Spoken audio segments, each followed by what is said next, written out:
kepada dirimu, ya supaya kamu lebih taat kepada Allah. Karena banyak orang yang terkadang dikasih nasihat tidak mempan, tapi ketika dikirimkan kepada anak, dikirimkan kepadanya anak, justru anak itu menjadikan dia lebih dekat dan lebih taat kepada Allah. Ada yang semacam itu.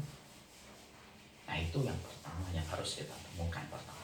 Ada hikmah kecil, ada hikmah besar. Hikmah kecil, setiap orang memiliki beragam jawaban. Ada hikmah besar, dan hikmah besar itu adalah bagaimana kita mengembalikan anak itu kepada penitipnya, dan penitipnya itu dan yang menitipkan itu adalah Allah Subhanahu wa Ta'ala di dalam kehidupan kita. Kayaknya Masya Allah ya, saya kagum sekali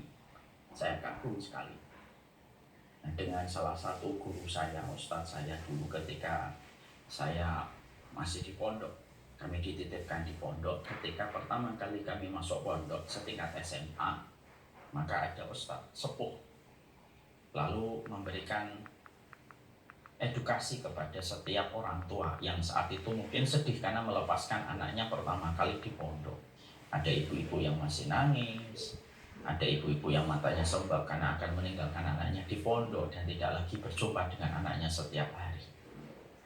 Maka sang ustadz yang saya cintai beliau karena Allah, beliau ngomong gini, ibu-ibu, bapak, orang tua, ibu-ibu dan bapak itu harus sadar, harus ngerti, anak yang kalian miliki, anak yang kalian titipkan di sini itu miliknya Allah.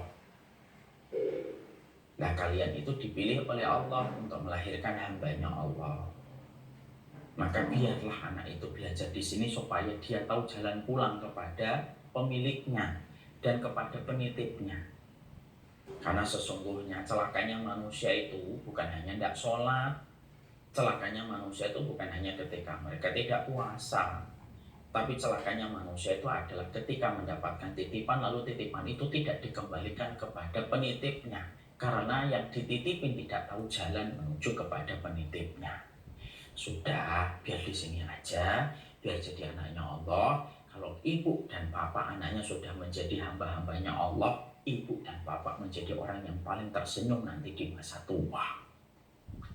Itu kata-kata saya dengarkan tahun 96 ketika saya masuk ke dunia SMA di Bekasi Pondok. Masya Allah. Tapi kata-kata itu saya yakin itu kata-kata yang datang dari hati yang ikhlas betul kepada Allah Subhanahu wa Ta'ala.